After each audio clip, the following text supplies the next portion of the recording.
will come to order. Please rise for a minute. A moment of silence for the 3 individuals from Middlesex County who were killed in the plane crash near Buffalo last week. Flight attendant Miltila Quitoto from Island, Ronald Gonzalez from North Brunswick, and Coleman Mellett from East Brunswick, and also Tom Salheimer passed away also. So a moment of silence. Brother. I'm sorry. I'm looking at you. I'm sorry. I apologize.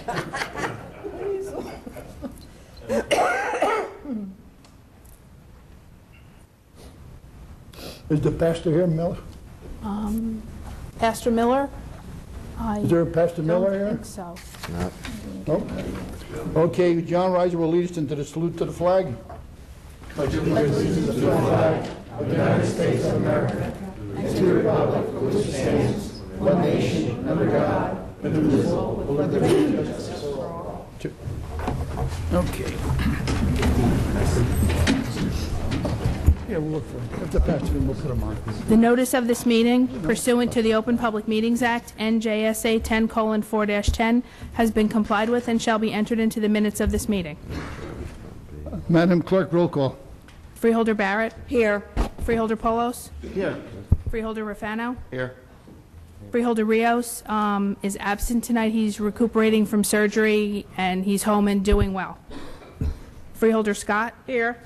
Freeholder Valenti? Here. Freeholder Director Delina? Here. Proclamation, commensurate with resolutions and correspondence? Oh, we don't. Okay. Well, we're going to go into the freeholder reports. I'm sorry. I don't want Bonke to get all nervous. I'm looking too far ahead. Okay. Freeholder Cara Barrett, has any report, please? Yes.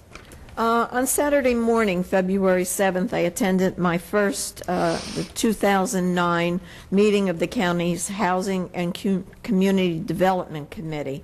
There was a very good attendance and from the 19 municipalities represented on the committee.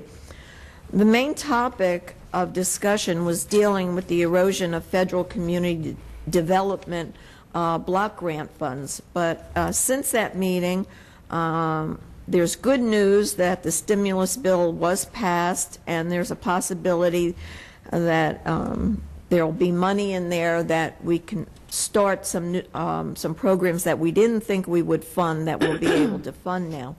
Also, on tonight's agenda, you'll notice that there are 3 more American Dream Down Payment Program ownership loans.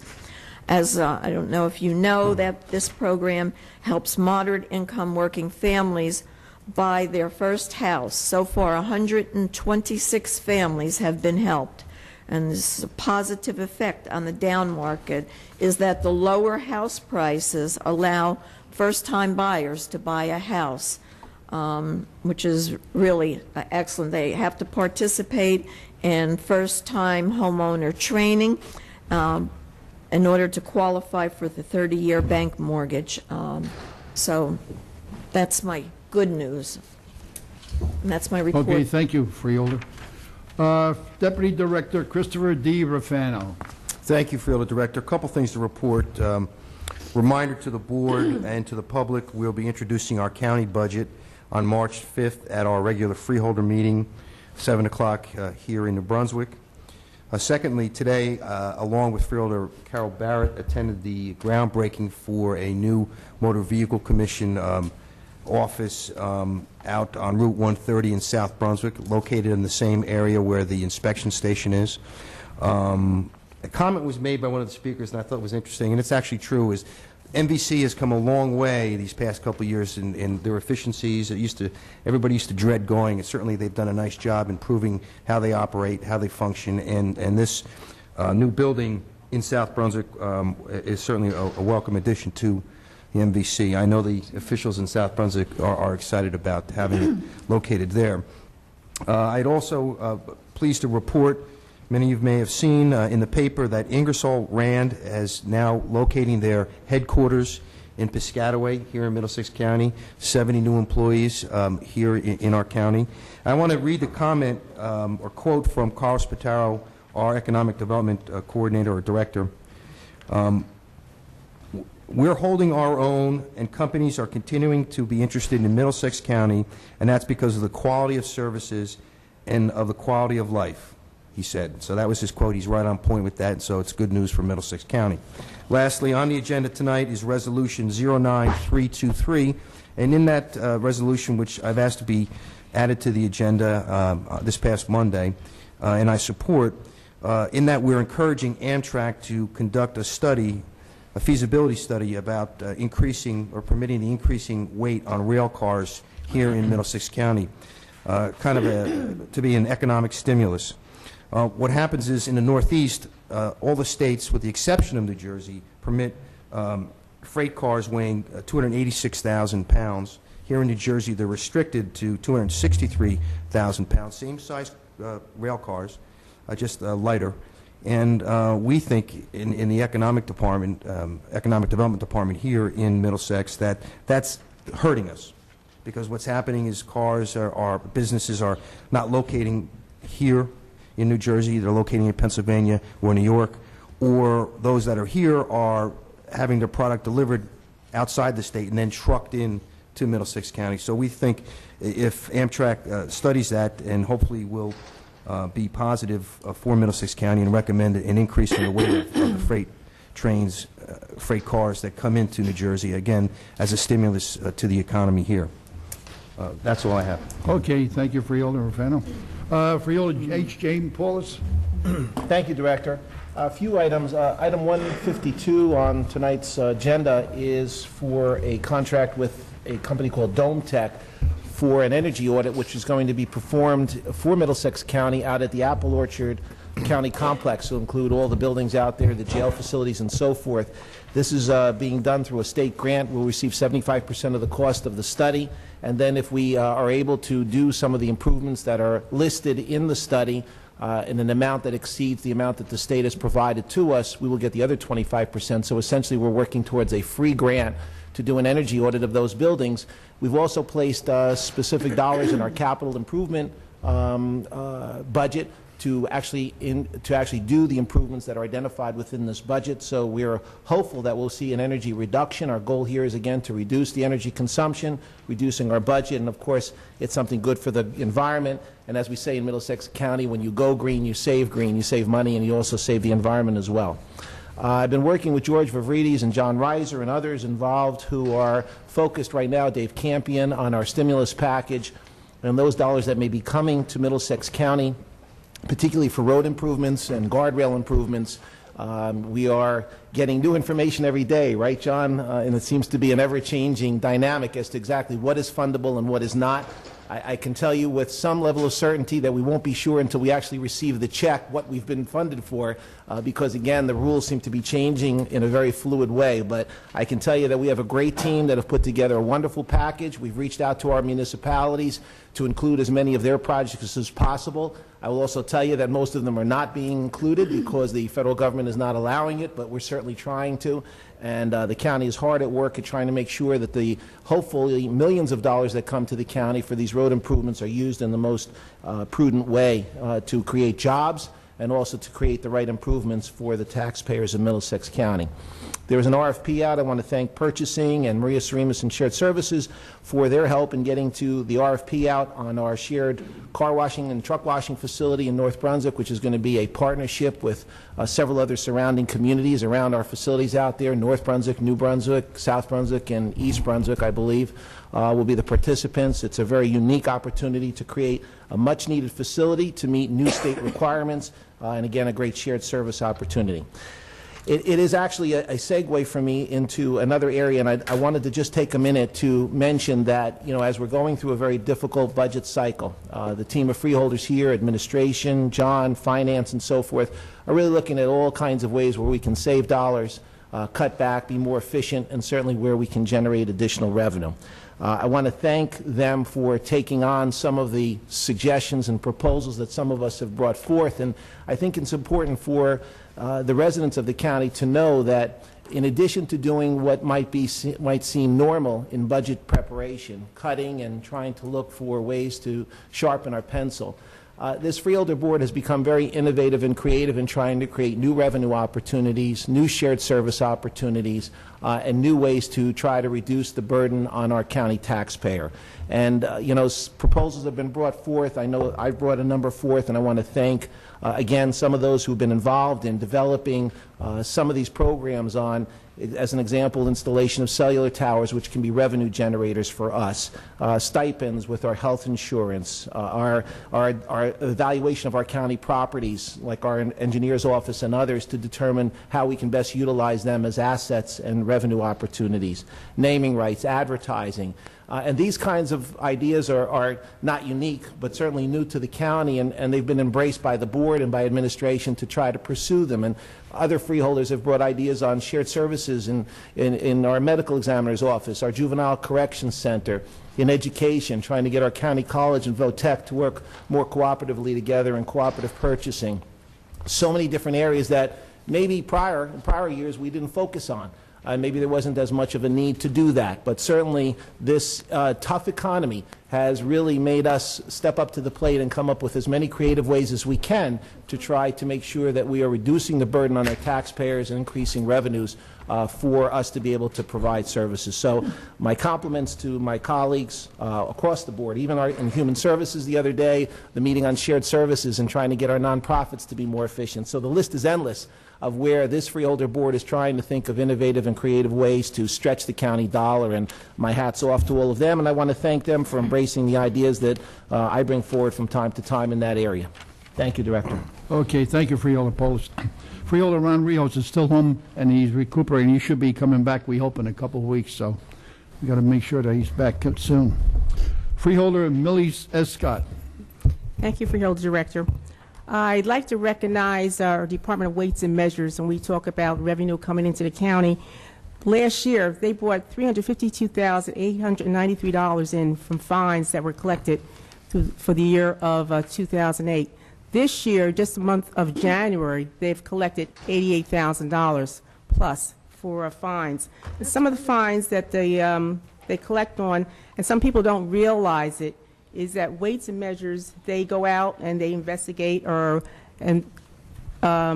things like computer scales, pharmacy counting for pills, medication, scanner systems in our stores like Pathmark and ShopRite, like that. And if they're not correct, the departments get fined for that. So that's where the revenue comes in for those fines. And I also would like to talk about our Fire Marshal's Academy. Many homes are now solar panel, and many county buildings and businesses in the county are solar panels. Right now, we do not have the experience or the know-how of properly fighting a solar panel fire. The Academy is setting something up shortly that they're going to train all the responders and emergency people in how to fight solar panel fires, and I think this is something that's definitely needed. And this has come to my attention through a fireman from Monroe Township who called me the other day and recommended this. And I contacted Mike Gallagher, who handles the fire marshals, and they had a meeting on it, and it's something they're going to put into effect. And I also would like to say that the fire marshals also received a $66,500 grant to train emergency responders in the response to ethyl fires. And the reason for that is that we have 90 million gallons of ethyl traveling monthly by railroad through our county. With much ethyl being transferred to Middlesex County, emergency responders should have knowledge and hands-on training to respond to an incident involving ethyl. Classes will soon begin in May and June of this year. And I want to say to all the departments and also all the firefighters out there that they put their life at risk every time they put their uniform on. And we want to make sure that we educate them properly to secure themselves, plus the citizens that they are to support. And I'm very proud of them, and I want to tell them to continue doing the good job that they are doing. Thank you. Okay, thank you, Freeholder Scott. Next, Freeholder Blanquita Valenti. Thank you, Freeholder Director. I'm going to give you information, the point in time account we did of homeless surveys. There were 1,036 homeless surveys that were completed. There were 4 agencies that collected the highest number of surveys, and of course, the number 1 was Middlesex County Board of Social Services. They collected close to 400. Elijah's Promise in New Brunswick, 218. Catholic Charities, 135. Infoline in Middlesex County, 100. There were other agencies that did collect, but not quite as many as these. There was a street outreach from 8 through 11 p.m. in both New Brunswick and Perth Amboy, and every one of the outreach teams of volunteers had plainclothes policemen escorts. There were 2 sites, one in New Brunswick, one in Perth Amboy, where a lot of these took place. Elijah's Promise in New Brunswick and the Salvation Army in Perth Amboy. Folks from my department, Human Services, the director and me, we visited both sites. Some of our staff members stayed in each of those sites for quite a while, helping out. There were also service vendors and volunteers present. There's about 90. There were guests, homeless attending, 300. There was face-to-face interaction with service providers, 440. Even Social Security had a table. There were 97 referrals made. Social services referrals included legal assistance, food stamps, permanent and transitional housing information, shelter information, GA, TANF, SSI, SSDI, and veteran services. Also, HIV/AIDS information and mental health addictions. These were referrals. Medical services included general medical assistance, blood pressure screenings, dental screenings. And there were a lot of giveaways when people handed in their surveys. So total 1,085. 182 coats and other clothing were donated. Quite a few blankets, 172. There were personal care bags to give to everyone that came. 440 were fed, and there were a lot of brochures that were given out. Today, President Obama announced the 2008 Homeless Continuum of Care grants, and we are going to be receiving in Middlesex County $1,420,015. And we have some new providers, Access Learning, which is a partnership between Infoline and East Brunswick Community Housing Corporation. Catholic Charities has a new program called the State Street Project, and UBHC Housing for the Chronically Homeless is one of the new. The rest are all renewals. From Amandla Crossing in Edison, the Transitional Housing Program, in Manny Park, Middlesex County HMIS, Naomi's Way Transitional Housing, Shelter Plus Care of Middlesex County, and UBHC Leasing for the Chronically Homeless 2008. I think that it took a lot of people to get this project completed, and a lot of cooperation among agencies and volunteers and the other providers that were involved. And that's the end of my report. Okay, thank you, Freeholder. I don't have a report tonight. Proclamation, commensurate resolutions, and correspondence. Madam Clerk.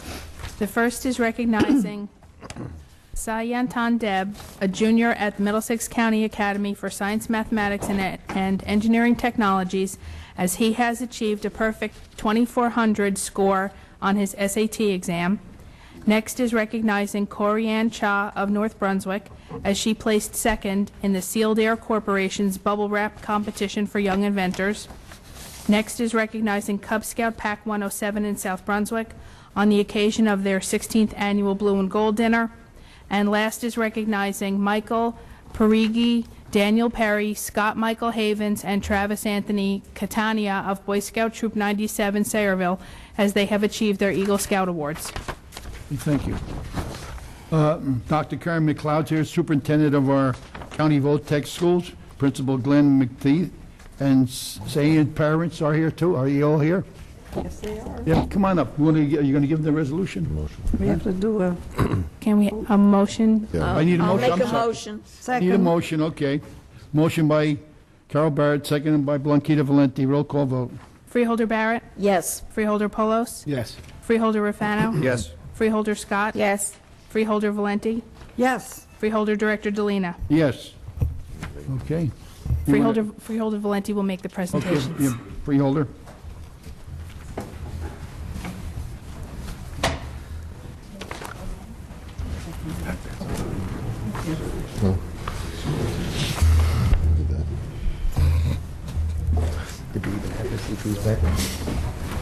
Dr. McLeod, come on up.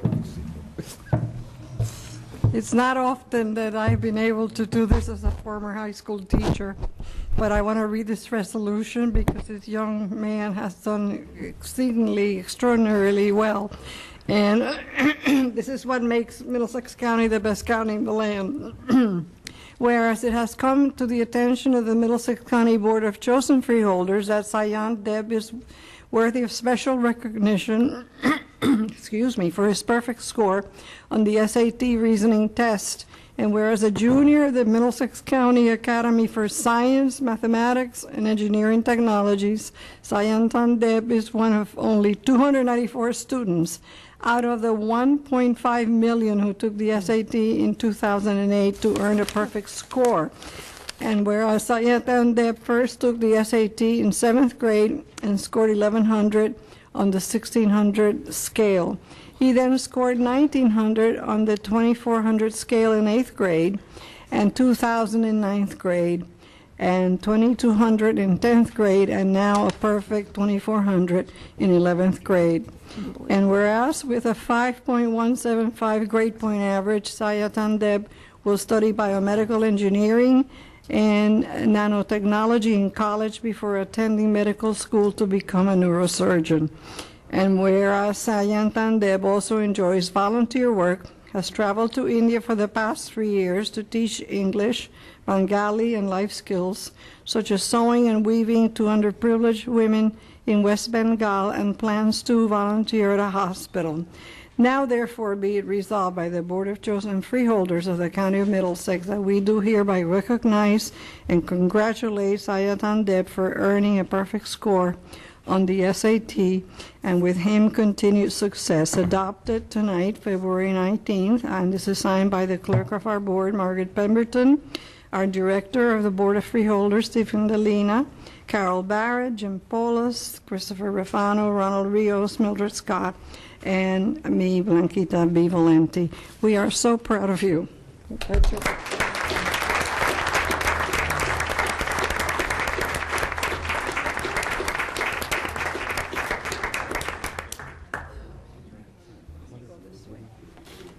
Amazing. Oh, thank you. Beautiful. She should be in the picture. Move over.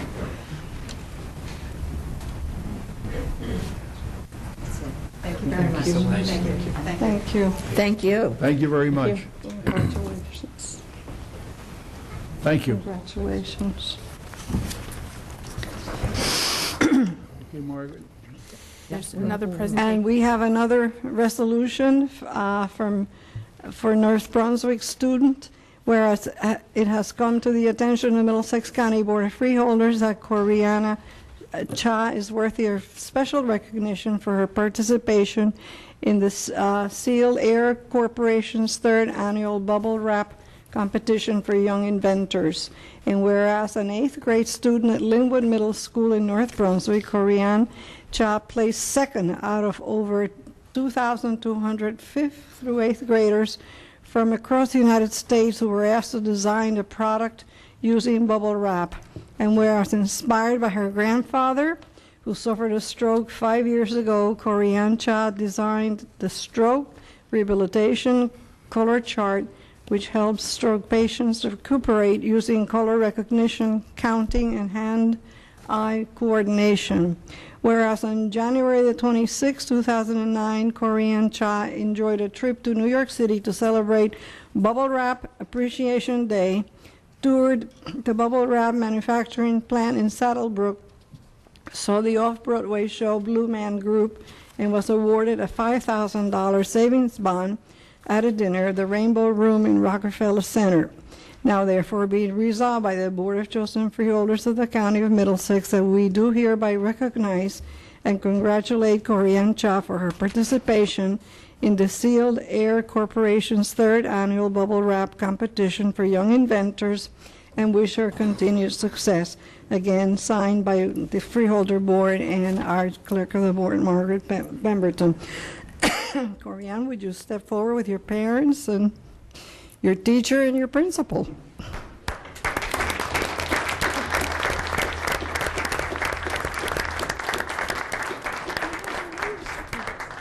That's really great.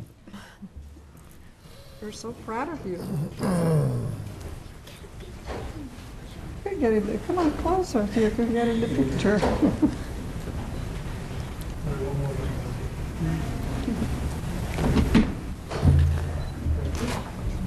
Congratulations. Lots of luck.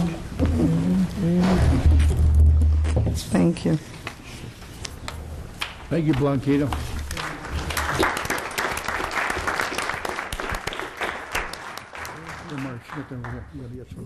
You can do that one? That's The it. next one? That's it, right? That's all. Okay. Madam Clerk, please read the correspondence. We have notices of public hearings from Pivotal Utility Holdings Incorporated doing business as Elizabethtown Gas.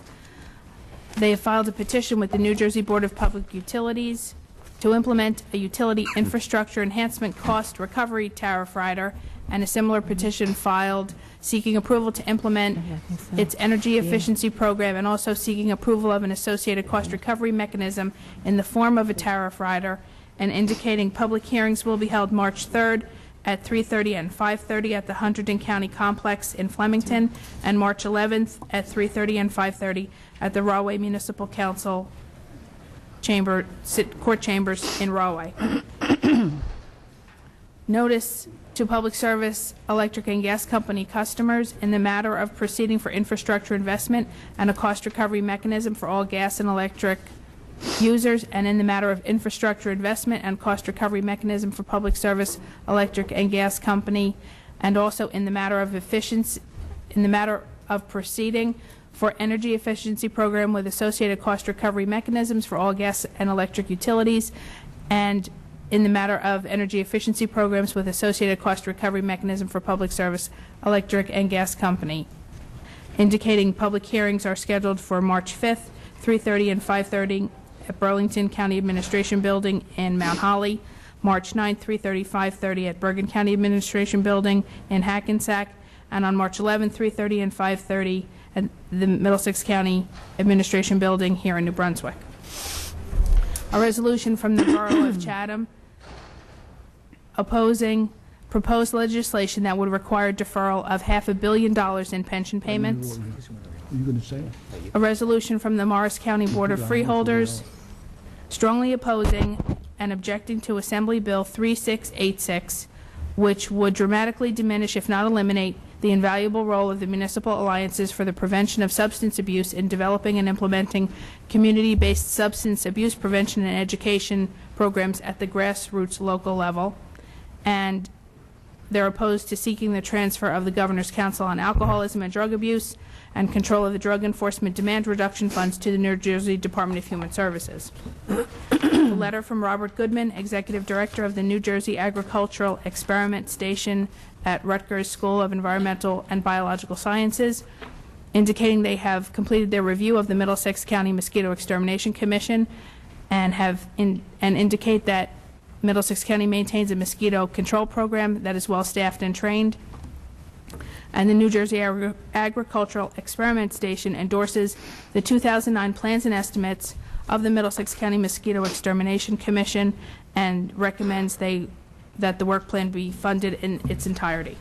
Minutes of the Middlesex County College Board of Trustees meeting held December 17, 2008. Minutes of the Board of Education of the Vocational Schools in Middlesex County meeting held January 14th. And minutes of the Middlesex County Improvement Authority meeting held January 14th. That's it for the regular correspondence. Motion. Okay, motion. I Second. need second. Roll call. Freeholder Barrett, Yes. Freeholder Polos, Yes. Freeholder Rafano, Yes. Freeholder Scott, Yes. Freeholder Valenti, Yes, Freeholder Director Delina. Is there additional correspondence? Yes, There's additional correspondence. Yeah. Okay. and we have two requests relative to open space. The open space, yeah, that's it. The first is from Walter Stochel Jr. for the Middlesex Greenway Coalition regarding the Greenway extension, Middlesex Avenue to New York Boulevard, and they are requesting that the freeholders submit a written request to Conrail stating if the county is interested in acquiring the land abandoned by the railroad. And a second letter from Ernie Oros of the Woodbridge River Watch indicating that as the River Watch celebrates its 20th year, they began a project of a butterfly garden along the Woodbridge River. This 97-acre site, known as the Pin Oak Forest in the Avenel section of Woodbridge, they've planted more than 500 plants and removed underbrush, etc.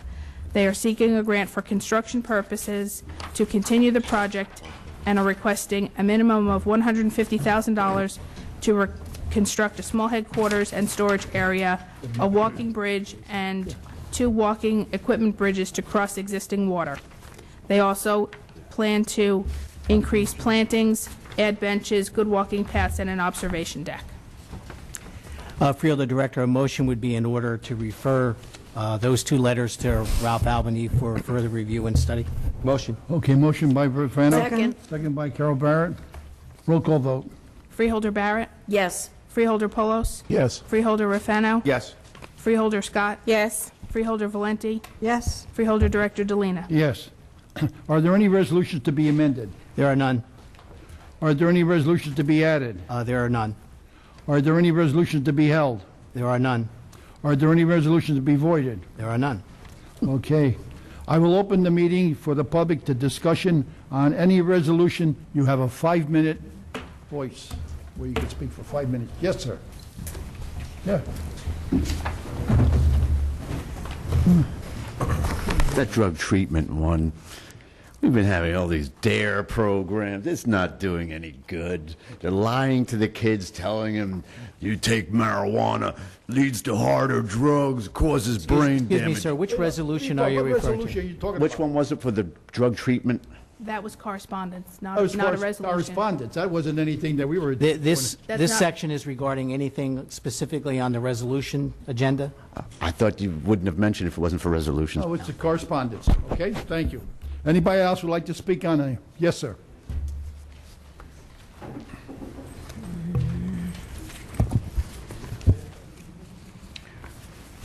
Richard Stewart, New Brunswick. Page 1, resolution number 260, the personnel report. Could I get a clarification either from Freeholder Rafano or the personnel director? What is that WD? Hang on, sir. 16. WD Mentor Coordinator, WD Youth One Stop, WD Instructor. Sorry, Jimmy. I'm sorry. That's okay. Yeah. Yeah, go ahead, go ahead. Workforce Development, okay. Thank you.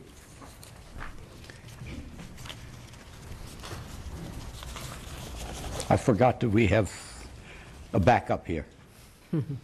On page 3, I'm curious about 272. It says, this is a resolution regarding some money going to the medical school.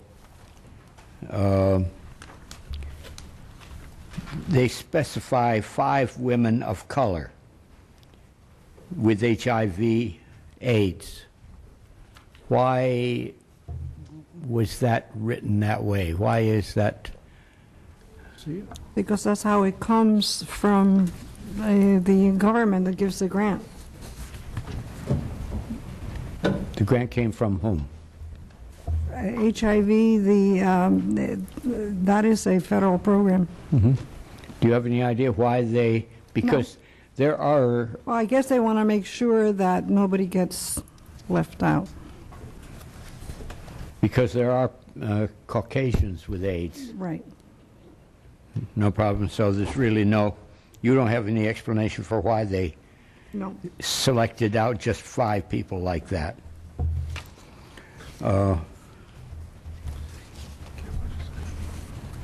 Okay, that's all I have on the agenda. Thank you. That's it. Anybody else would like to say something? Yes, ma'am. You have 5 minutes.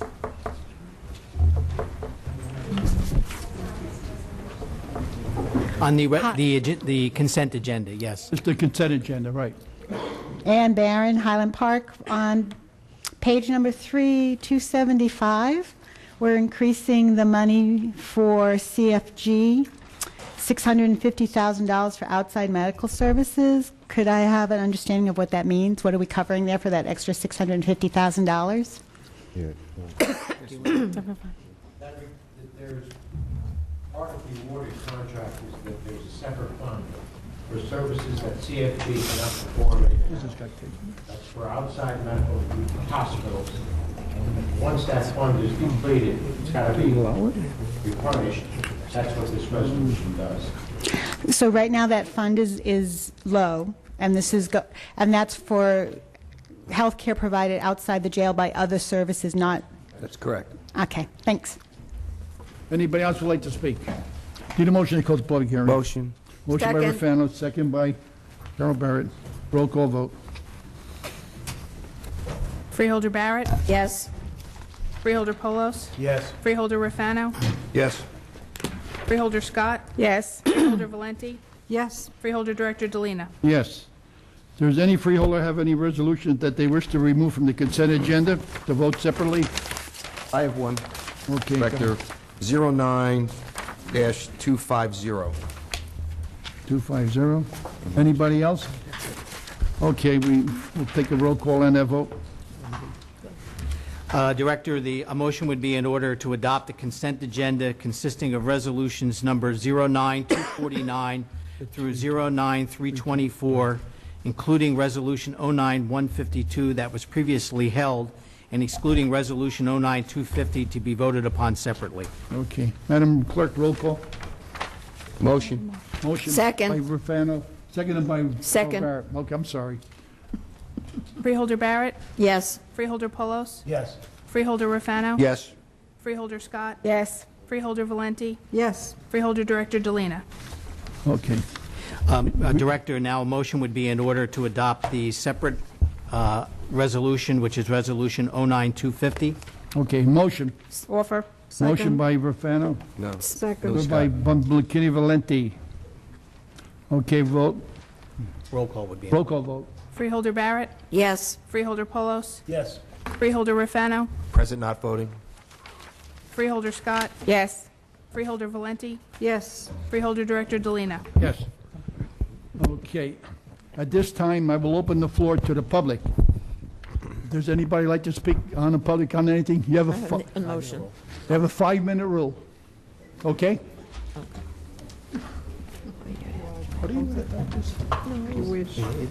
Good evening, Freeholders. My name is Jeanette Gabriel. I'm an organizer with New Jersey Civil Rights Defense Committee. New Jersey Civil Rights Defense Committee has been coming up to these meetings since May of last year to talk with you about the unconstitutional detention of immigrants in this country, and specifically right here in Middlesex County. We've had numerous discussions with you about the immigrant detention contract at Middlesex County Jail. You have not responded directly to our concerns other than to tell us that the immigrants who are being held are criminals. We have a special guest with us tonight, an immigrant detainee who was held in Middlesex County Jail, a Nepalese writer who has never been convicted of any crime in this country and was never convicted of any crime in connection with his immigration detention. This is only one story. There are thousands of others. Pradeep is going to speak with you tonight to share with you some insight on what it is like to be held in immigrant detention at Middlesex County Jail. He was also held in other detention facilities throughout New Jersey. One of the things I'm particularly interested in hearing from Pradeep tonight is to hear him tell about the death that he witnessed inside Middlesex County Jail. It makes me wonder how many deaths have happened inside Middlesex County Jail that we don't know about. What we do know is that there was a death last March inside Middlesex County Jail. ICE is beginning to respond to public pressure over the deaths of immigrant detainees inside detention centers throughout the United States. A contract with ICE at a detention center in Rhode Island was terminated after there was national publicity over a death. A detention contract in Virginia was terminated today after national publicity over public pressure over a death of a detainee. How long is it going to be before that national scrutiny and pressure of the growing immigrant rights movement comes right here on Middlesex County? How long is it going to be before you have to face national reporters and explain to them about the human rights violations, the international human rights violations that are taking place right here so that you can bring in $7 million a year in revenue? That's blood money. You are trafficking in human misery. People today want to turn their back on the crimes of the Bush administration and say that there's a new day with President Obama. But as the German people know well, that's not how healing takes place. Before we can move on, we must confront the human rights abuses that took place in this country under the Bush administration. We must confront our responsibilities as an American people for shredding the Constitution. We must confront our responsibilities for torturing people throughout the world and detaining innocent people in county jails and facilities all throughout this country. We must take responsibility for our crimes. Until we do that, we cannot move on as a people. We are damaged. Right here in Middlesex County, you have continued to use your contract with ICE to bring in creative revenue solutions for this county. We, as the people of Middlesex County, are saying not in our name. The human rights abuses must stop. I am not speaking in rhetoric. Let me be specific. Immigrant detainees are held in 23-hour lockdown without access to their attorneys.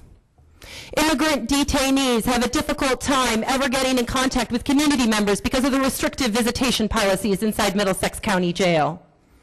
Immigrant detainees appear as criminals in front of their families. Children coming into the facility see their parents, innocent people, as criminals. That kind of damage cannot be taken back. You are guilty. There is only one way to absolve yourself from this guilt, and that is to terminate the contract, the immigration contract at Middlesex County Jail. This is not the way that the people of this county expect you to be bringing in revenue. You have stood up there and said that the detainees are criminals. We know that is not true. Not a single immigrant detainee is facing criminal charges. That's part of the shredding of the Constitution that happened under the Bush administration. You cannot sit by and watch this happen. The community will not tolerate it. I've said to you before that we are not waiting for you to be morally persuaded to do the right thing. That's not how politics works. Politics is about money, and $7 million a year comes into this county. Time. Okay. Thank you. My name is Pradeep Thapa. I'm from Nepal, a very small country, birthplace of... Excuse me, where are you from? Nepal. Nepal. Okay.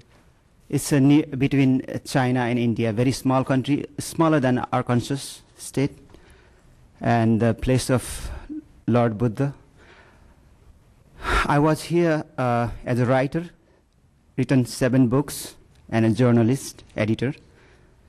I came from Japan, and I was held at the airport, Newark Airport, and I was put at the Elizabeth Detention Center, and 911 happened, and lot of immigrants were detained at the court, at the many detention centers, and I was held here about 16 months before I was deported back to my country. I'm here back because of my wife, Margaret. She's an American citizen. And I didn't have any I didn't committed any crime. I had my multiple entry visa for 5 years, but I was detained anyhow. And my concern is, it is so nice to see you here, and you are freeholders. It is so good to be here, and everything looks normal. But I was inside, just behind somewhere here, called Middlesex County Jail. And I could not bear myself being over there inside with hardened criminals. Some were there for 10 years, 20 years, big muscles. We could not even line on the line to have food with those people. They were so rude. You cannot look at face to face, and you cannot be online. If they are hungry, you have to leave, give away, because they are boss. So my request is, I want to repeat here our President Ronald Reagan. He said one thing very touchy. So I would like to repeat this one. He said, I received a letter just before I left office from a man. I don't know why he chose to write it, but I'm glad he did. He wrote that you can go to live in France, but you cannot become a Frenchman. You can go to live in Germany or Italy, but you cannot become a German and Italian. He went through Turkey, Greece, Japan, and other countries, but he said, anyone from any corner of the world can come to live in the United States and become an American. I hope that every country needs jail to keep criminals, rapists, murderer, druggist. But I hope that when immigrant comes to this country with no crime, with his or her credentials, his social work, his commitment to the world or environment or the people, shouldn't be keeping in one place with the criminals. I was really devastated. So I hope that you will have some policy so that you will protect the right of these innocent peoples, so that they can feel an American or they can feel as a guest. So I'd like to thank you so much, and I would like to welcome to my country. Thank you. Anybody else would like to speak?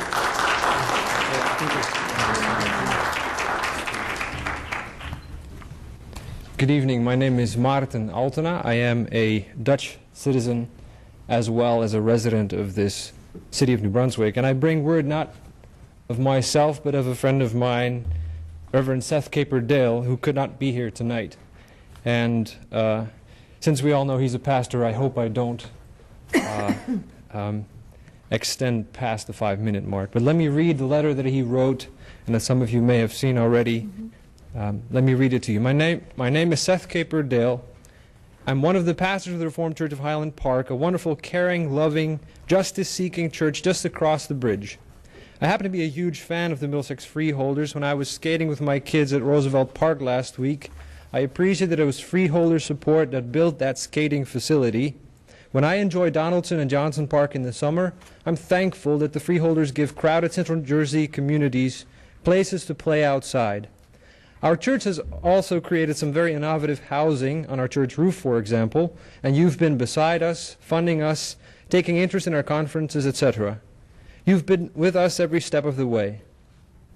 It's with a great deal of humility that I come before you today with a serious concern I'm not usually interested in critiquing the people who have been supportive of me, and you have and do, in very positive ways, support the things that I believe in, and that my church community believes in, and that the residents of our county believe in.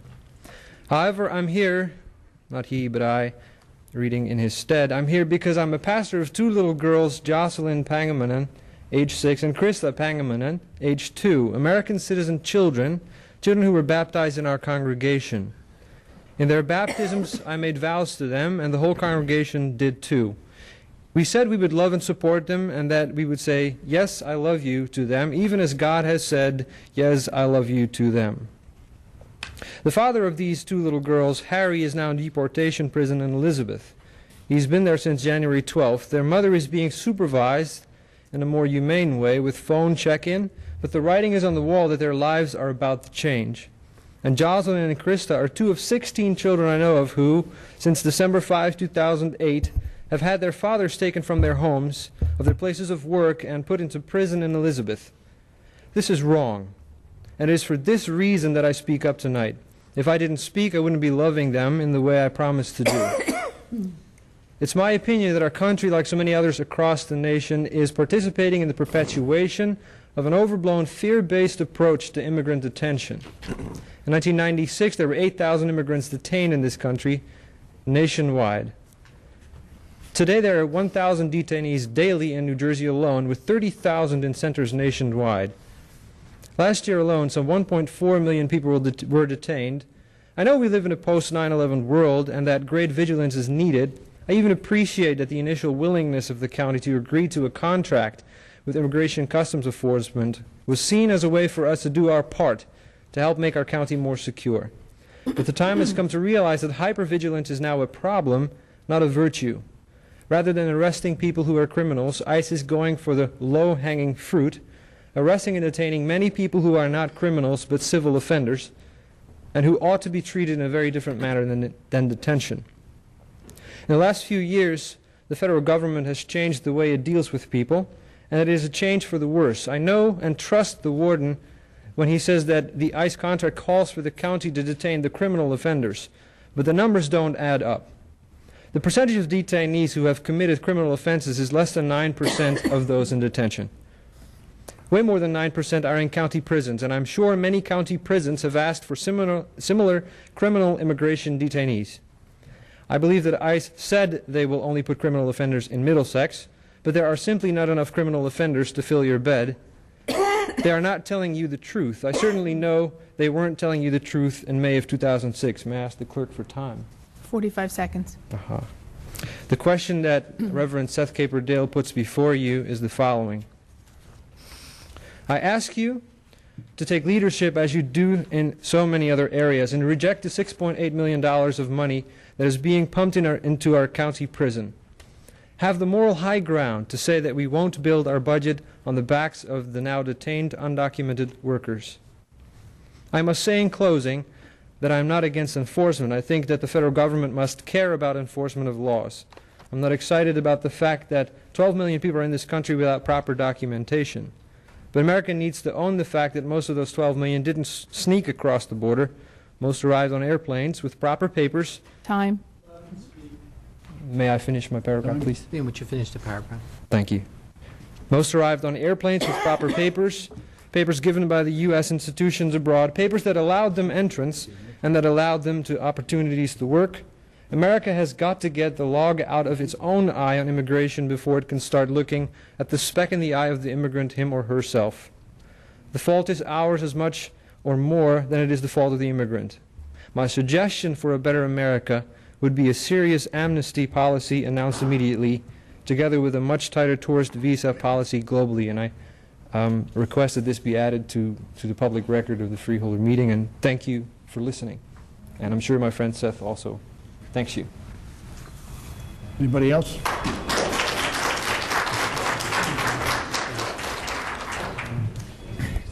Good evening. I'm Richard Paul Zuckerman, and I'd like to know if they came here legally and they had the papers, why are they incarcerated?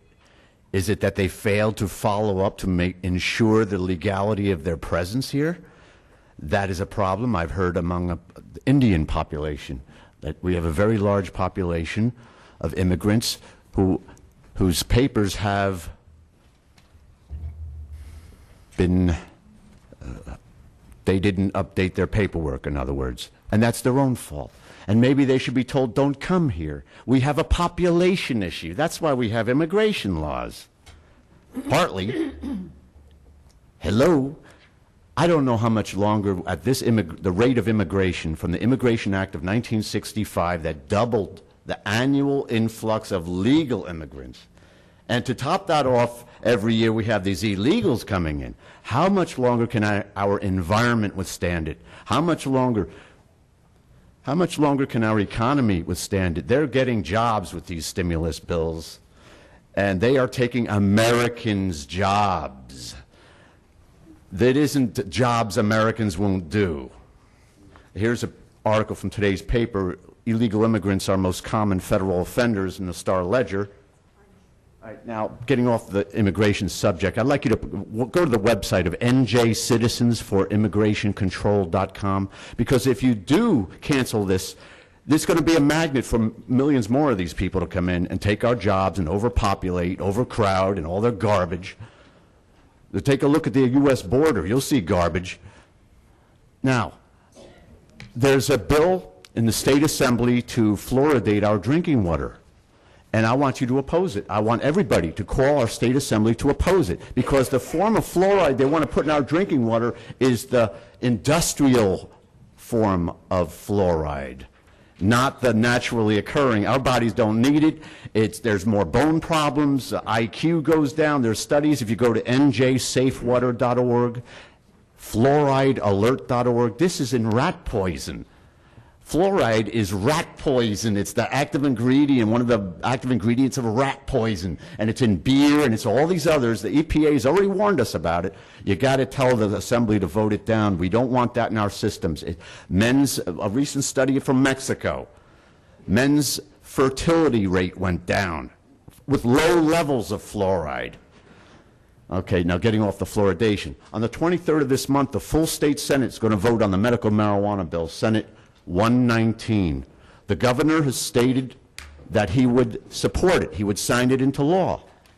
And I would like everybody to call the state senator to support it, because it's not 20 years ago. We have plenty of studies to say our bodies make endogenous cannabinoids. Go ahead and Google it. Endogenous cannabinoids. They're called anandamides. And they are...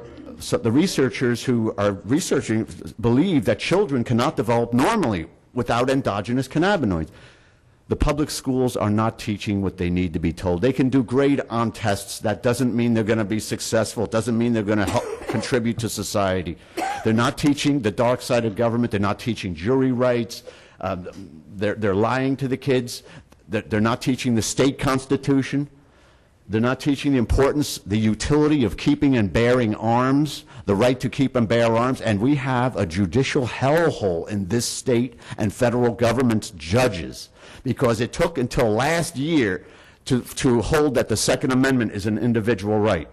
And our state constitution, Article 1, Paragraph 1, was held in 1940s from one case, I forgot the name of it, that Article 1, Paragraph 1 of our state constitution confers an affirmative right to personal security. You've never seen the judges talk about it since then. The lawyers aren't raising it.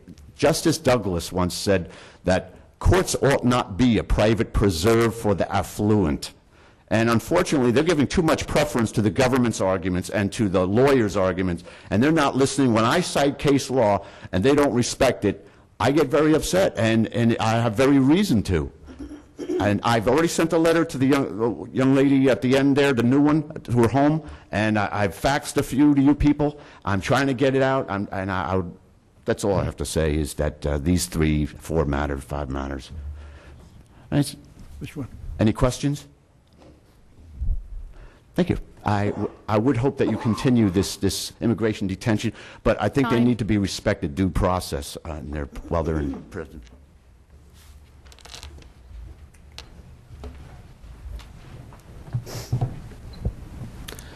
Eric Lerner. We've been talking about a war of terror on immigrants. I want to ask the question, who benefits from this war of terror? Why is it occurring? Because this is not a Republican policy. This is not a Democratic policy. The laws that allow this war of terror to take place were passed under Clinton. They were viciously enforced under Bush, and now Obama has not changed either the enforcement of these laws or tried to change the laws themselves. The raids go on, the detentions go on, the deportations go on. Who benefits? Employers benefit. Across this country in this economic crisis, employers are freezing wages, cutting wages.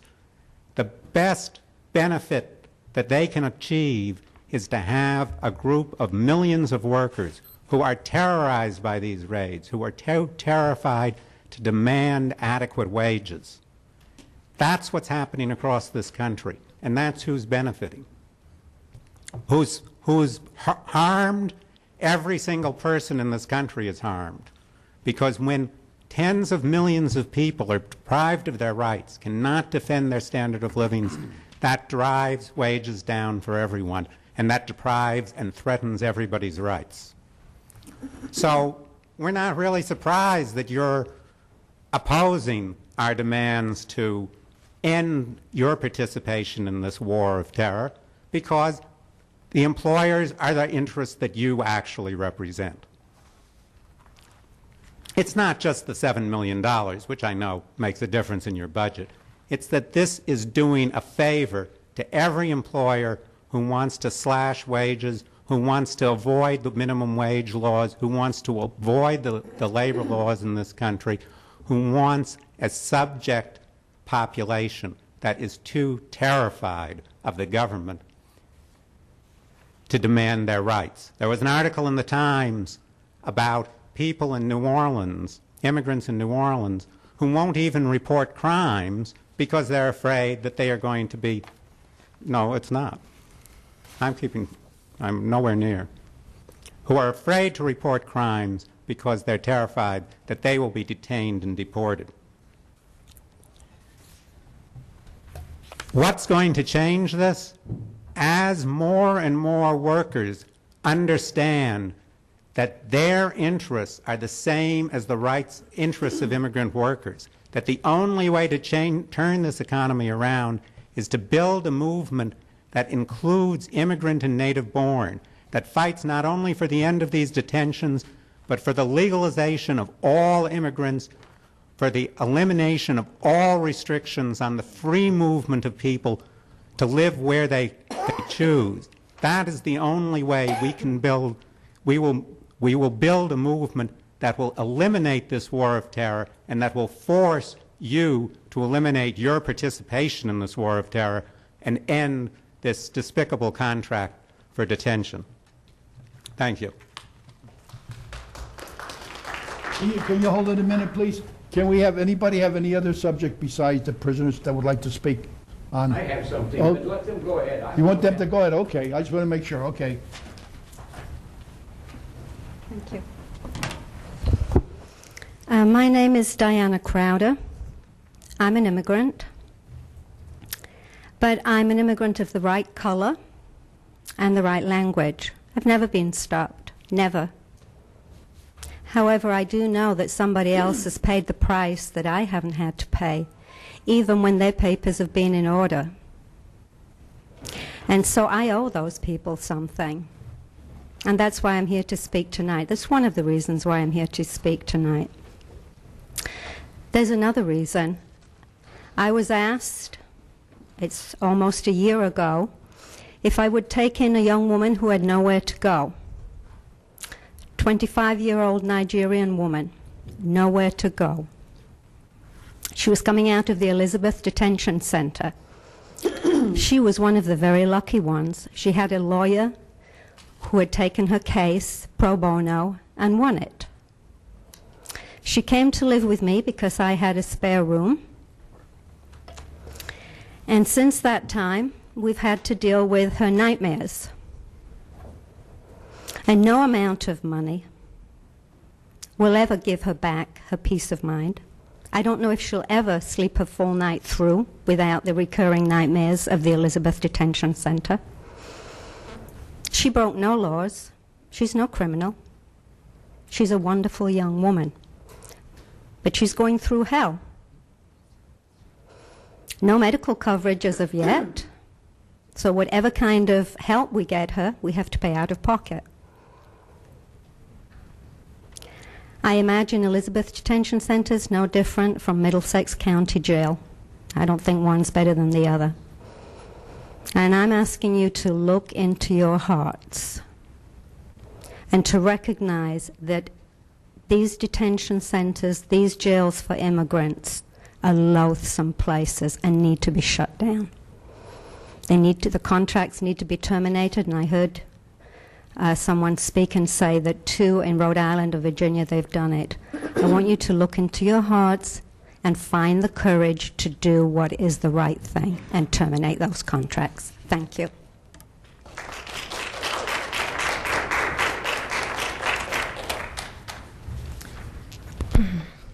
My name is Marion Monk. I'm from Piscataway. I don't want to say a lot tonight. I hope you don't think this is fun for me. We've been coming since May. It is stressful to support the immigration detainees, but there are many of us who feel a tremendous responsibility to those people. This is awful for me to do, I can tell you that. My heart beats. The stress is incredible. I went to Hudson County Detention Center this week. I do have to say that Hudson at least allows people to come in. They have a very open visiting program, and they give you a whole chart of when you can come and visit whoever you want to visit, as long as you have their alien number. We don't have that in Middlesex, and last time we were here, the last meeting, which was cut short, Warden Cheeky came over to me and said, "Don't worry, we're working on visitation. You will get a letter by Monday, which indicates that we have revamped our visitation." Well, that was a nice surprise. And then Mr. Kelso also reiterated that. We are still waiting for those revised visitation rules. The letter was sent to Miss Barron. Miss Marion? Miss Barron. Ann Barron. Oh, Ann Barron? She has Well, not gotten it. Just for the record, the letter indicates that we are agreeing to establish the visiting program, and also we have agreed to allow the tour that was also requested by the separate groups. And in both of those letters, we've just placed the basic parameters for that. And if you don't, excuse me? Not enough. It's a response to their specific request, which we've agreed with. Well, If you'd like to get a copy, if you haven't gotten it yet, we can give you a copy of it before you leave. All right. Personally, I'm not interested in a tour. Tours show you what they want to show you. I would like the freedom to go into Middlesex just as I go into Hudson and speak with whoever I want to speak with.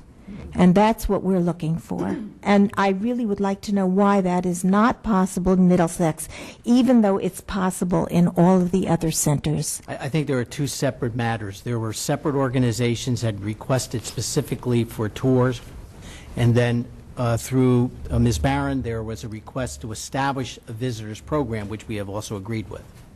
And what There does is that the opportunity. Can you tell me what that visitors program entails? Well, I think you should read the letter and go through that with Ms. Barron. I don't want to take her 5 minutes. You can take my, I concede my time to you.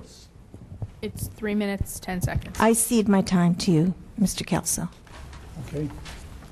Would you like me to read the letter Yes, on the visitors please. program? Go ahead.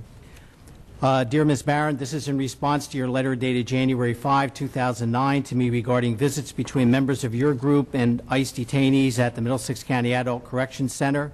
I read and considered, by the way, this is from Warden Chicky, and it's Chicky.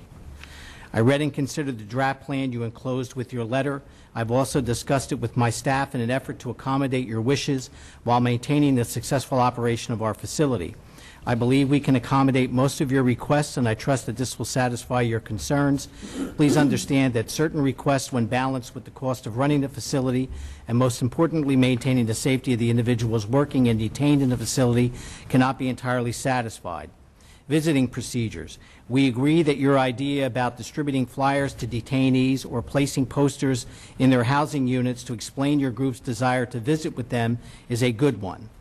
Based on existing security policies and procedures, we cannot alter or adjust the visiting schedule at this time. For the same reason, we must maintain the limit of the number of visitors an individual detainee can have on his or her list to 6.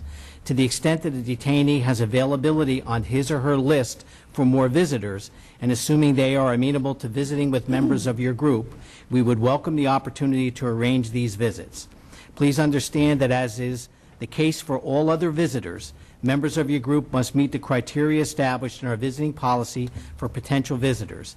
That is, once the detainee has expressed the desire to visit with you, you must provide identification to the officer in the visiting lobby. For operational safety and financial reasons, visits will be conducted via the facility's video visitation system and by contact visits when requirements for those types of visits are met. Items permitted, food, telephone, privileges. Regarding the items mentioned in your letter that detainees may be permitted to have, upon intake, each detainee is provided with all the clothing and hygiene items they may need. Certain additional items may be purchased via the commissary. We do not allow phone cards for any individual held in our custody. ICE detainees, however, are allowed unlimited phone calls free of charge to their respective consulates via our telephone system. 3 nutritional meals are provided each day to each detainee, including snack items, cookies and cake, and unlimited quantities of bread and salad. Dietary and religious menus are arranged for those with special needs. Additional food items can be purchased through the commissary. Detainees are also provided with writing utensils and stationery. Stamps may be purchased by detainees through the commissary. For verified indigent detainees, the county provides postage for 3 first-class letters per week. Books, softcover, magazines, and newspapers are permitted so long as they are sent directly from the publisher or retailer, Barnes & Noble, etc. Detainees may receive funds for their commissary accounts via U.S. Postal Service money orders mailed to the facility in the detainee's name. Funds brought into the facility upon transfer and money sent during their stay here are maintained for each detainee in a personal account. I have enclosed a copy of the Middlesex County Adult Correction Center Handbook, which details all procedures for visitors. These will be enforced for all visits to the center. That's under the signature of Warden Chickey. Thank you.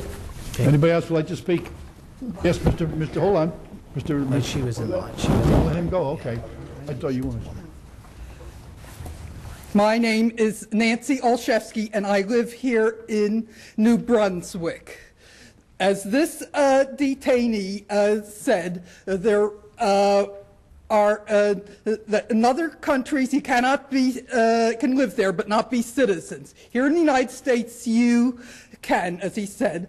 Also, but we are not no longer welcoming our new immigrants. It wasn't always that way. In past years, there were no immigration laws, and the immigrants and their descendants turned out to be good citizens. And there was never any detention until 1996. That was when the trouble started. And we, even though we had a terrorist attack, other countries who've had terrorist attack do not detain any one suspect, at least not, maybe not without a trial. But we are so far we are beginning to look bad to the world. That's not only been that one detainee last March, but also there were 44 and maybe even a whole lot more detainees since then. This was what I have read somewhere. and for our country to gain its reputation as a free country where all can come and enjoy citizenship benefits. Even in these tough times, we should not have to detain people for money. We are merely using them when we do that. There should be other ways that we can use other things that we need, many other things that we need this money for, even in these hard times. So during these we should at least have trials for any so-called enemy combatants, like the ones on the news at least had trials that are about to be set free. So at least if immigrants must be deported, they should at least have trials as the criminals do. Thank you.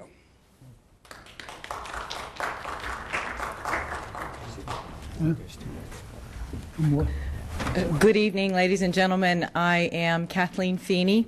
I am a longtime resident of New Brunswick. I have a home I bought in 1984 here in New Brunswick, and that was right before immigrants started to come. I remember early on I called and complained because new neighbors who did not speak English were beeping the horn at 5 o'clock in the morning, some kind of new cultural experience that I didn't like. And I reported it, and I said they've arrived in numbers, they collect themselves in vans that say they're going to dry cleaners. I gave the then Immigration and Naturalization Service a good description of what I was observing every day, and they said they didn't care. They didn't care. They told me they weren't going to do anything about it, and that was it. And as these 24 years have rolled on, I have seen this first wave bring wives and young women, and they started to have children. And then they started to bring their third generation, the elderly people are now living and maintaining the houses on my block. So we have 3 generations now. Now, 24 years after I've become accustomed to my Spanish-speaking neighbors, and I know their children, and their children walk my dog, and we're all living happily together, now they're going to start midnight raids on my neighbors in America. You know, I'm third-generation Irish. I don't know if there's Irish in every woodpile, and there was a time when they detained Irish young men. They made raids in the middle of the night in Northern Ireland, and they locked them up without charge or trial. And in the 70s and 80s, I was part of that protest, and I never protested again. I never protested again. The only thing that is intolerable to me as a third-generation Irish-American woman attorney is internment without charge or trial. I never thought I'd see it on the shores of the United States of America, and never from this fine board of freeholders. In the 80s and the 90s, I was moved to serve down at the county jail. I was a volunteer. I took weekly meetings, inspirational meetings in, motivational meetings into the women. And Roger Daley was a freeholder then, and I can't remember who signed the multitude of certificates I have thanking me for that work. And I was moved to do that work so consistently and devotedly because I had been to law school at Seton Hall and heard a quote from Gandhi that we judge the quality of a society by its jails. I thought, oh, let me go down and see what our jail looks like then in that case. And it was I don't want to say it's wonderful, it's a jail, but I'm telling you, conditions were great and programs were great. And the freeholders that were overseeing it were the most dedicated and moral and involved and committed people I ever met. I was so proud to be part of that work. And, you know, programs for drug and alcohol, for reentry into society, all kinds of encouragements. A judge in particular, I'm not thinking of his name right now, instituted just a wonderful program. You know, how can we here in Middlesex? I think we're a beacon. I would love to see the headline in the Nation say, Middlesex County freeholders reject $7 million, just like Sarah Palin did to the road bridge to nowhere. Take it and shove it. We do not inter honest, law-abiding people who we now know for 3 generations. We know their children. We know their parents. We know they work hard. We know they don't commit crimes. And they're loving. The kids are so well dressed. How can they be rounded up in the middle of the night in my county? So I hope I covered everything I want to say. And thank you.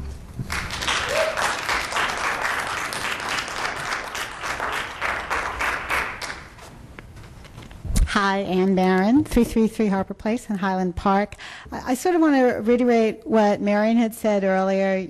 I really wish I could be here under better circumstances. I have actually been struggling to understand how this freeholder board works. I've been doing my research. We've been sending letters to the board. With respect to the letter from Warden Chichi, I'll bring, as soon as we get the letter, I'll share it with my colleagues and we'll get a response back to you. I did get the call, but you said it was in the mail, so I don't have a fax machine. So I'm confused, though, about how this board operates. There are a lot I have to say, I work a lot on green issues. I'm with Sustainable Highland Park. I'm working on Sustainable Middlesex County. So I thought we could hit some of these government transparency and green issues at the same time. And I want to know, how do we get this on the agenda? I want to present a proposal that we start using the internet in Middlesex County to reduce the need for paper. Now, we were using the internet when I first did my first couple of Oprah requests. I could email that over to Ms. Pemberton. That stopped. And now it all has to go through mail, or I have to do a walk-in.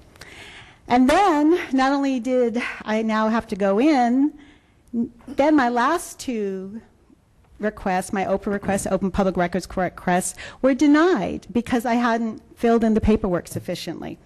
Now, I've been following what I thought was the law, and I trust you all to tell me when I'm not doing it properly, but this sounded kind of funny to me because I had just turned in like 6 Oprah requests.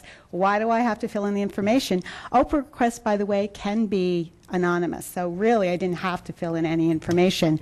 So they were denied for a couple of different reasons, and I had actually emailed the Government Records Council and said that so I sent them the response I had received from Ms. Pemberton about the denial, and then they emailed me back, and they also emailed back Ms. Pemberton.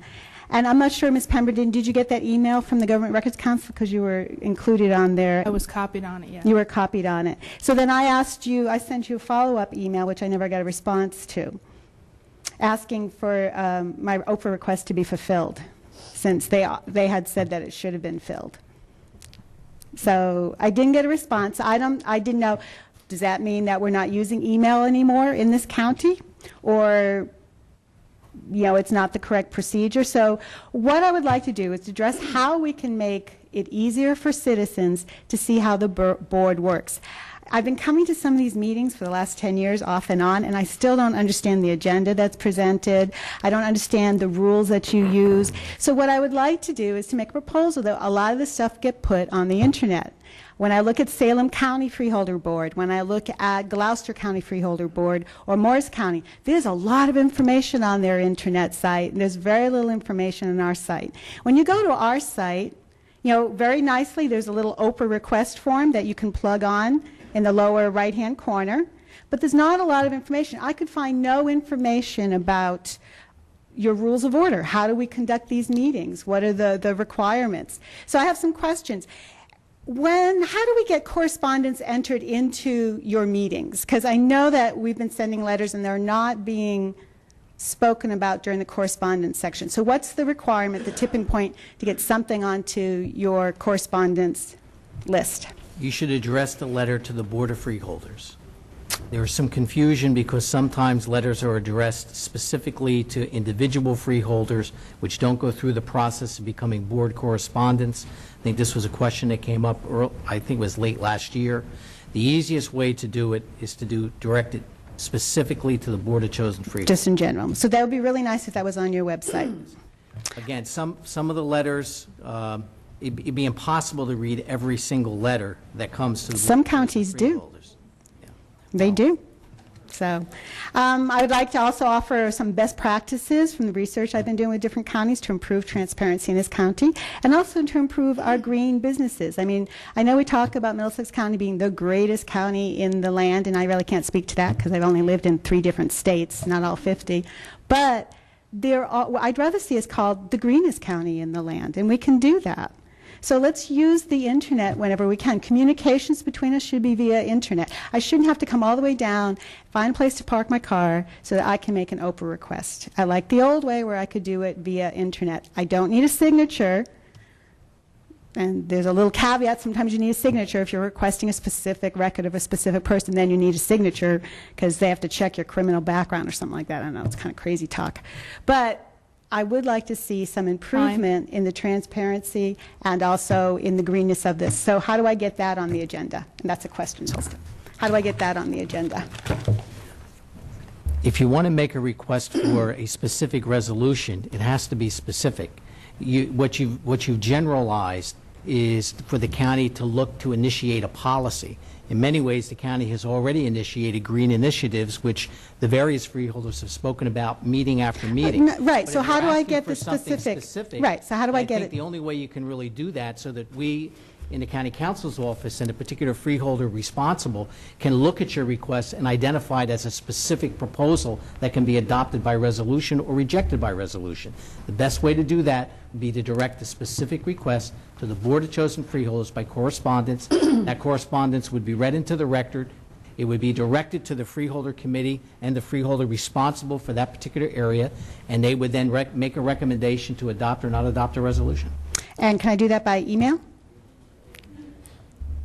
It's better to do it by letter. I don't know if... Saves a stamp, saves paper, saves printing, yada, yada, yada. You can provide email through the website. It's just more efficient for staff-wise what we have here to be able to take the correspondence and distribute it. Thank you.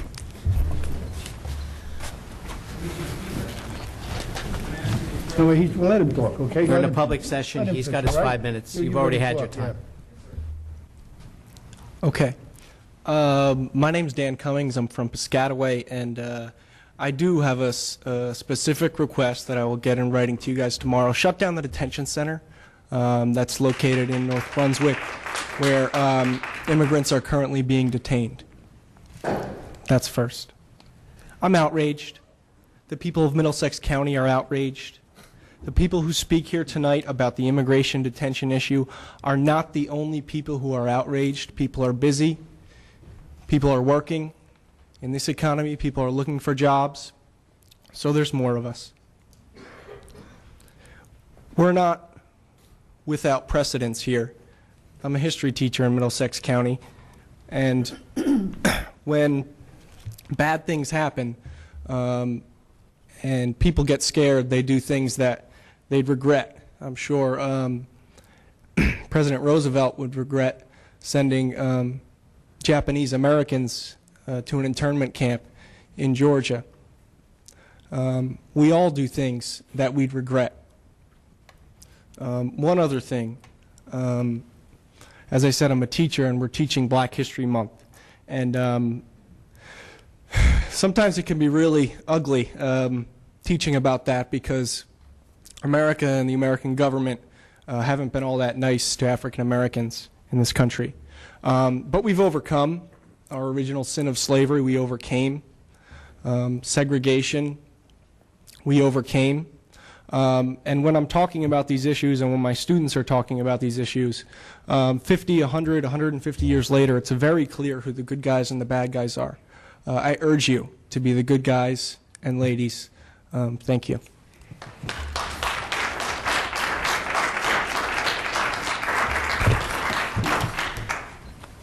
Starting me now? Because I got to set mine. Okay.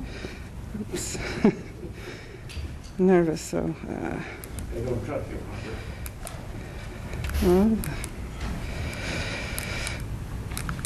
I won't set. You're losing your time. Okay, no, I passed it again. There we go. Okay, well, I want to welcome the two new women to the board. She's talking to council. Millie, well, I'd like to welcome Millie Scott and Carol Barrett. I'd like to welcome you to the board. One of the issues dear to my heart is getting women elected, and glad to see you join the board. In terms of what Council Kelso read regarding the visitor program, it's a little hard to catch, in real time, but I'm just wondering whether that it's still going to be required to have the 6 names listed on the detainees visitor list, or so there's going to have to be a poster that says names of people that they can list in order to have a visitor? Or will anybody from the program be able to come in and visit? You give me the names and we'll set it up so they can add it to their list. So they have to add specific names to their list. Okay. I'm really surprised to see on the agenda of resolutions tonight the increase in that there was an increase. I must have missed the December 8th resolutions list, and if I can get that in a better electronic form than has been available, I might not have overlooked that. In December, I guess an additional something like $300,000 was awarded to CFG, the medical care provider for the jail, for the 3-year contract. And then this, I'm not sure I understood the explanation of what happened today, but I guess you all just voted to give another $650,000. I'm not sure why it goes to CFG for the outside services, bringing the total new contract amount to $12 million, almost $300,000. So if that's the amount of the contract, my question is, I happened to have the July meeting when the contract was awarded. It was awarded to the lowest responsible bidder. So my question is the amount now that CFG is being awarded less than the responsible bidder that bid in July? Separate fund that you're talking about with the $650,000, that's incorporated into the bid document, has nothing to do with the award to the lowest responsible bidder. CFG was in fact the lowest responsible bidder and is still the lowest responsible bidder. Even under, with that $300,000 from December? They pay the institution, the hospital, directly out of their funds, and we reimburse those funds. Okay, and even with the $300,000 in December, you're saying that they were still the low bidder? It went from $11,377,000 to $11,628,000 in December. Yes. So it's still the low responsible. All right. So in terms of CFG being in charge of the medical care, they were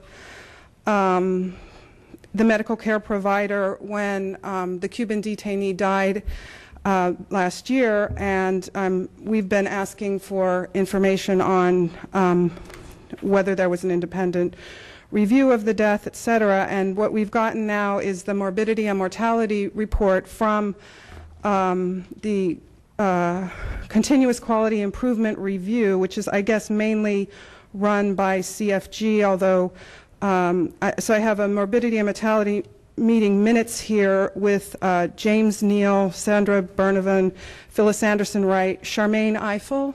Is she here tonight? Yolanda Hernandez. Is she here tonight? Okay. And Richard Christensen. And these people agreed that the date of the incident was February 28th, and that the detainee first complained of chest pain February 21st. Okay, every other public record that was given to the reporter, the Home News, says that the first complaints were the 28th, and the detainee's allegations were that there was a delay in treatment.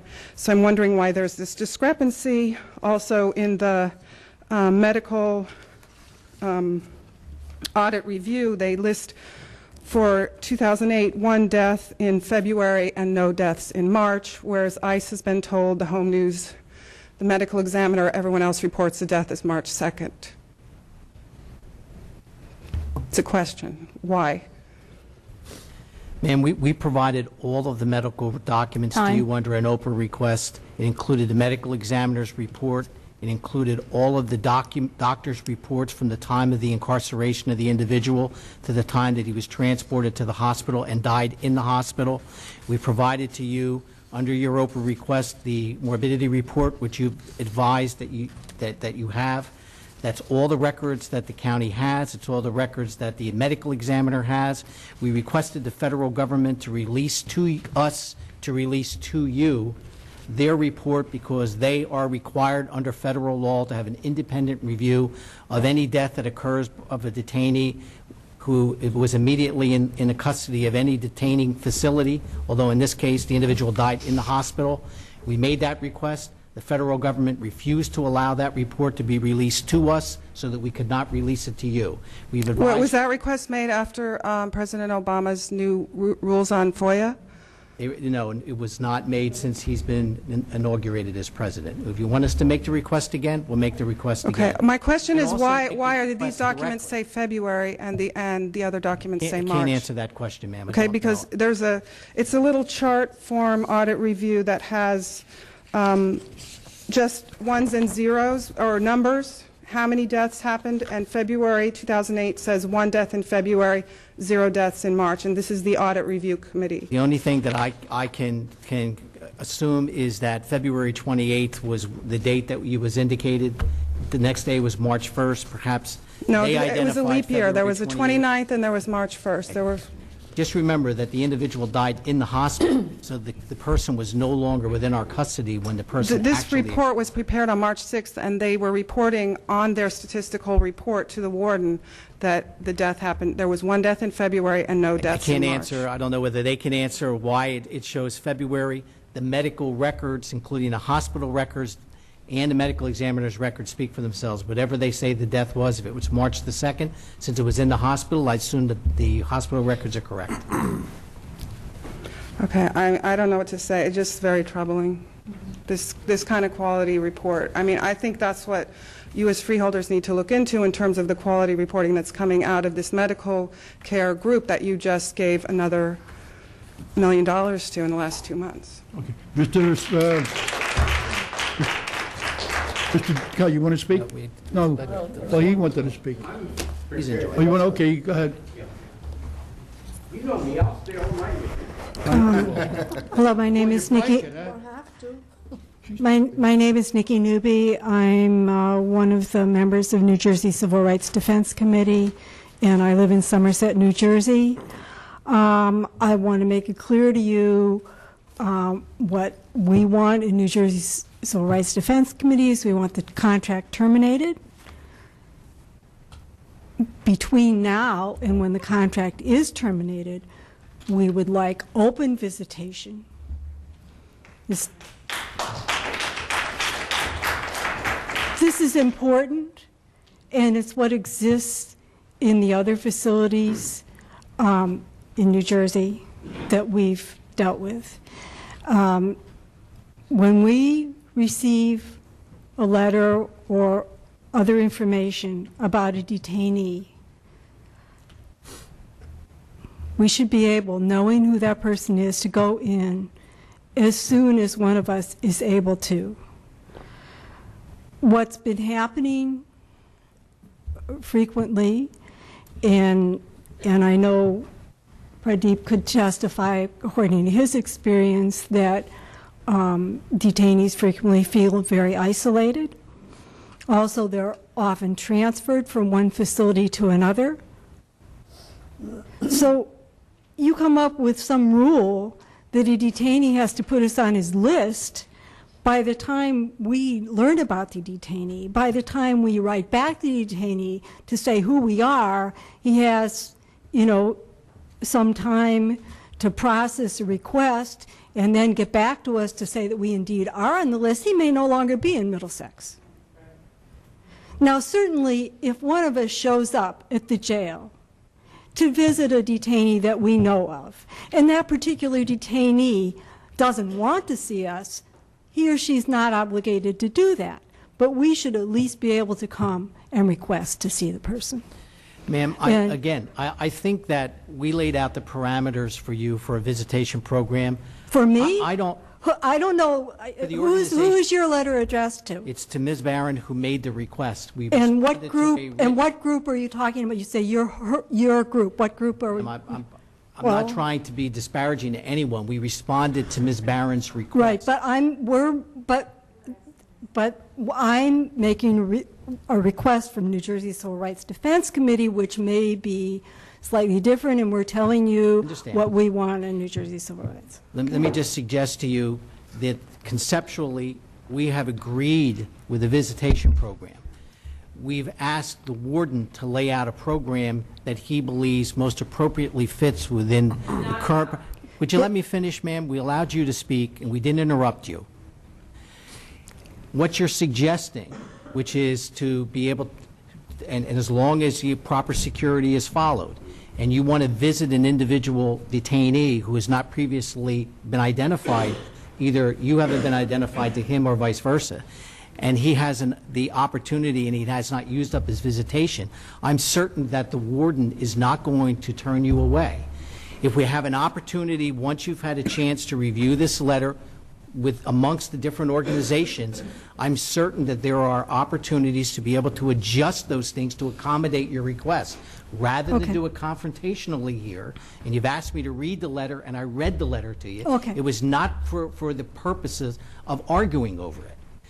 If you're making the suggestion that you want to be able to come and have an opportunity to visit detainees during regular visitor time, and they have that opportunity available, you're not going to be turned away. We Okay. will make that happen. Fine, so... I think there are other things in here that we can also work out. Okay. And I think based upon this letter, we can have a meeting with those that are interested and reach a common ground on it. But understand, we still have a responsibility to maintain the security of the facility, and we have an obligation for all the people who are coming visiting during visiting hours. We have video visitation, but we've also said contact visitation will be permitted under our existing procedures. All of those things are open to the opportunity for the rights advocates to be able to visit detainees. We're not trying to exclude that. Okay, fine. So my impression from what you're saying is that if we know a detainee is there, that we don't necessarily need to be on his list before we show up. What we're saying is it would really help if we could do it that way, but under circumstances where it's not a security issue for us and there's an opportunity for a visitation to take place, we will sit down with the warden beforehand to try to determine how we can deal with that type of an issue.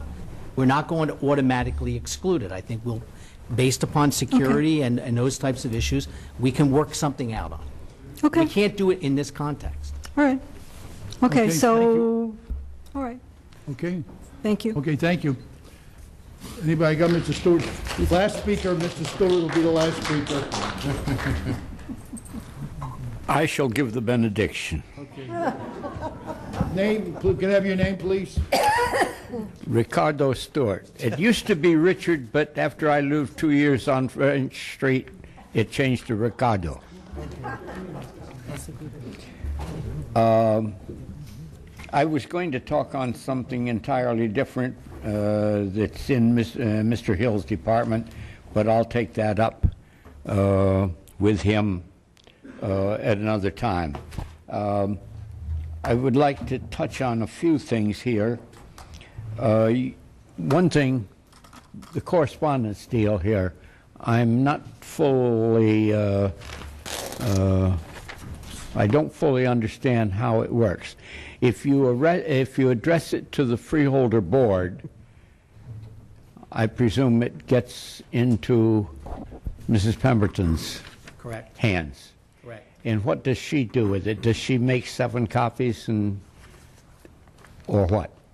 Generally, the correspondence is distributed to all the freeholders, but recognize there's all types of routine correspondence that doesn't necessarily require that, whether it's billing information, things of that nature. There's a lot of routine things. I wrote a letter on this topic. I hand-delivered it to Ms. Pemberton's office personally. It wasn't read or mentioned. Did any of you see it? From Kathleen Feeney on detention.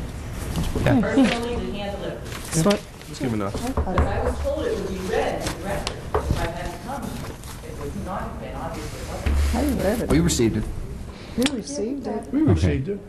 Okay, but if I wanted to send something, if I address it to, well, if I address it to the freeholder director, what happens to it? It gets to me personally. Only. I know you'll deliver it. Only. Only. Only No, you. no, no. Which office do you, I know you have more than one office. Well, you can't find a second one, I bet you. Oh, I can. I helped the architects when they laid this building out.